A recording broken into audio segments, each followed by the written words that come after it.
তুমি জান্নাতের কোন দরজা দিয়ে যেতে চাও? কমেন্টে অবশ্যই জানাও। জান্নাতের 8টি দরজা আছে। প্রথম দরজা বাব আল জিকির। এই দরজা দিয়ে সেই সব মুসলমান প্রবেশ করবে যারা আল্লাহর জিকির করে। দ্বিতীয় দরজা বাব আল ইমান। এই দরজা দিয়ে সেই সব মুসলমান প্রবেশ করবে যাদের আল্লাহর উপর প্রকৃত ঈমান আছে। তৃতীয় দরজা বাব আল কাজিমিন। এই দরজা দিয়ে সেই সব মুসলমান প্রবেশ করবে যারা রাগকে নিয়ন্ত্রণ করতে পারে এবং অন্যদের ক্ষমা করে। চতুর্থ দরজা আল হজ। এই দরজা দিয়ে সেই সব মুসলমান প্রবেশ করবে যারা আল্লাহর সন্তুষ্টির জন্য হজ করেছে। পঞ্চম দরজা আল রায়ান। এই দরজা দিয়ে সেই সব মুসলমান প্রবেশ করবে যারা আল্লাহর জন্য রোজা রাখে।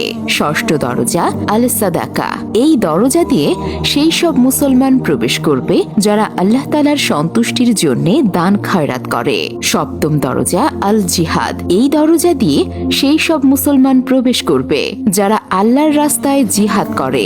অষ্টম দরজা আল সালাত। এই দরজা দিয়ে সেই সব মুসলমান প্রবেশ করবে যারা নামাজের ব্যাপারে নিয়মিত ছিল।